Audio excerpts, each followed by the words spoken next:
One of the most interesting new mechanics or features in Fallout 76 in my eyes have been mutations. Mutations are these things kind of like traits from some of the older Fallout games where it's a bonus to your character, but oftentimes also with a downside. Most of the time this means that you get a pretty big stat bonus in one area, making your character quite strong, but also a stat deficit in a totally different area. You get these mutations at random when contracting radiation, and in this video I'm going to do a couple of things. First and foremost, I want to show you guys some of the perk cards we know about as they pertain to certain mutations, but even beyond that, I do have what looks like one of the most comprehensive lists on all 19 mutations I've found in Fallout 76. So to be clear, this might not actually be every single one, but more or less in a certain faction space, there's a terminal that lists off all of the mutations. The lore being they were running experiments and that's how mutations were kind of created. These are all the ones listed there. I can't find any ones not on this list online, so it seemingly is every single one. But first and foremost, let me go over some of the perk cards because a lot of these we actually haven't heard about. They were actually data mined from some of the load screens in Fallout 4, and there may actually be a few more out there that we still don't know about. So the one that is actually kind of well known is starch genes. Basically, when you get a mutation from radiation, removing that radiation, like through a rat away or walking through one of those radiation cleaners, will also remove the mutation from your body. Well, this perk at level 1 gives you a chance to not remove that mutation when you clear out your radiation, but then at level 2, you will never remove your mutation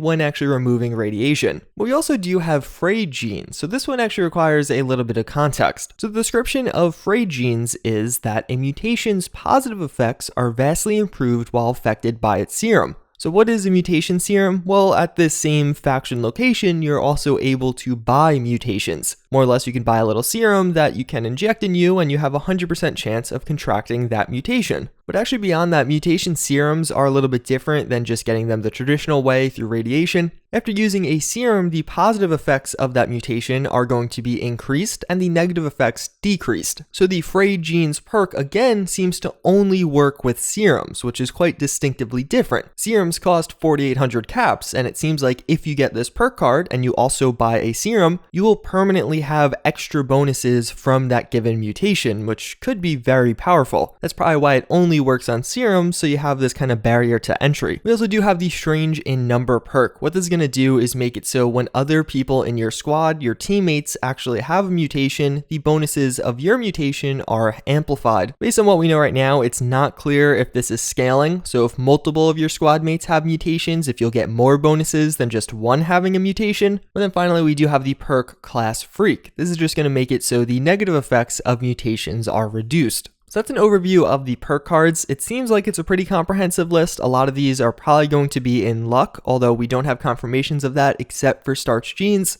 But outside of that, let's actually move on to some of the mutations. I will have a full list of these down below if you guys just want to read the descriptions. But either way, starting things off, we do have Adrenal reaction. This is going to make it so weapons do more damage while you're at low HP, but it also gives you minus 50 HP overall. For context, the base HP in Fallout 76 is 250 and it increases by 5 for each point you put in the endurance special. This is a theme you'll notice somewhat throughout this video is a lot of these mutations sound super powerful, but without explicit numbers, it's hard to actually gauge. Like how much more damage am I doing? Is it 10%, 20%, 30, 40%? Birdbone makes it so you have +4 agility and actually take less fall damage overall, but on the flip side, you do get -4 strength. Carnivore is a mutation I got during my playthrough. What this does is actually make it so you can only eat meat items, but those meat items will give you twice as many benefits and have no chance of contracting a disease. Just in general for Fallout 76, I would say a very good strategy is to use food items for healing over stim packs, and I'd say this perk in particular is probably one of the best for this category. There's no real downside. I mean, I rarely used vegetables anyway, but getting twice as much health from a lot of the food items made it so you just didn't have to worry about your health nearly as much. Tragically with this one though, as I was doing a quest, part of the quest involved you entering into a bunker, and to do that you actually had to get de-irradiated through those little spray things. Unfortunately, I didn't realize that would also remove my mutation that I had. Chameleon makes it so you can go invisible in combat if you are unarmored and stationary. This is one I actually got footage of from my Greenbrier event. You can see a Bethesda employee doing this. In past games, this was also a legendary effect on items. I don't know if that's making a return. I don't actually know if this guy has the mutation or if he is just using the legendary effect on something he's wearing. And as some of you guys might be able to tell, there's no real downside to this mutation. It seems like that's a thing, but on one of these, it seems like there is a downside and it's just not listed, or it's a glitch. So maybe this actually does have a downside, but the in-game listing for it is just not showing up. Eagle Eyes makes it so you get plus 25% critical damage, plus 4 perception, but you lose 4 strength. This is another one I think I contracted at some point, and it's absolutely horrible. I didn't enjoy using this at all, at least for my character build. The EggHead mutation gives you plus 6 intelligence, but it means you lose 3 strength and 3 endurance. As you can see, a lot of these mutations take away strength, and with the current carry weight problem so many people are having in game, I think they're just going to avoid these for that reason. Electrically Charged makes it so you have a chance to shock enemies upon being melee attacked. This is another one that seemingly doesn't have a downside. So it is probably my favorite mutation thus far to give to somebody else. Empath makes it so your teammates take minus 25% damage overall, but you take 25% more damage overall. So of course, if you're playing in a squad, this can be very powerful. A flat minus 25% to damage is a pretty good freaking buff. I don't know if this works in PvP, but there's nothing to indicate it wouldn't. Of course, you yourself are going to have a much harder time, but as long as you have a good squad or with a group of friends, this could definitely be very valuable. Grounded makes it so you gain 100 energy resistance, but you also lose 20% of your energy damage. Healing Factor gives you plus 300% health regen, but it reduces chem effects by 55%, including like stim packs and other aid items. So this is probably up there as like in the top 3 of the mutations thus far. You can see in this clip, which I'll have linked down below or in the little eye, that this heals very quickly, like really quickly. Based off the gameplay, it seems like it won't actually heal you when there are enemies around, but still, I mean, you could probably just run away or try and get some of your teammates to take down the enemies. You could seemingly never need to use a healing item again, except in very tight situations. The Herbivore mutation is pretty much the exact opposite of the Carnivore one from earlier. With this one, you can't eat meat, but vegetable items will give you twice as many benefits and will not give you diseases. Herd Mentality is a mutation I also got personally, and I think this is the best mutation in game, hands down. This will give you plus 2 to all of your special stats when in a group, but minus 2 when playing solo. Considering groups don't even have to be on the same server, this can be immensely powerful. And considering it's just like a flat bonus such as this, I wonder what some of those mutation bonus cards would actually give. Like if I max out the perk that increases the mutation bonuses, could I get plus 3 to all my special? That seems like it would be ridiculously strong, and I definitely want to get this mutation again on PC. I presently have it on Xbox One. The Marsupial mutation is probably one of the most talked about. It's going to give you plus 20 carry weight and actually improve your jump height, but reduce your intelligence by 4. The Plague Walker mutation makes it so you have a poison aura around you that will damage other enemies, and it scales with your own diseases. So seemingly, I guess if you contract several diseases at a given time, you'll do more damage. The thing with this is you don't get like rid of the downsides of diseases, or at least that's not described in the description of this one. I actually got this during my Greenbrier playthrough. I didn't realize I got it at the time, but either way, it definitely seems like one of the weaker ones on this list because you have to have significant downsides to your character. Scaly Skin is going to give you plus 50 damage and energy resistance, but minus 25 AP. Then we have Speed Demon, another one probably in the top 3. It's going to give you plus 20 movement speed and faster reload speed. So this is the one I was talking about earlier that has no explicitly listed downsides, but apparently it's actually going to increase your thirst and hunger. It's just not currently listed in game. This likely due to a glitch. Otherwise, if this actually has no downsides, it's probably up there for one of the best, simply because it will benefit you in pretty much everything. Getting from place to place, PvP combat, PvE combat, just regular questing. I mean, right now on PC, if you just uncap your FPS, most of us can get a similar effect anyway, but to get it through legitimate means or on consoles is definitely very powerful. Talons. Unarmed does plus 25% damage and causes a bleed effect, but you get minus 50% to gun accuracy. This is going to be super good for melee characters. That bleed effect in particular, depending on how strong it is, bleed effects in this game basically make it so you take damage over time. Think of being poisoned by an enemy creature. This is another one that does obviously have a downside, but if you're going for a melee build, you're probably never using guns anyway.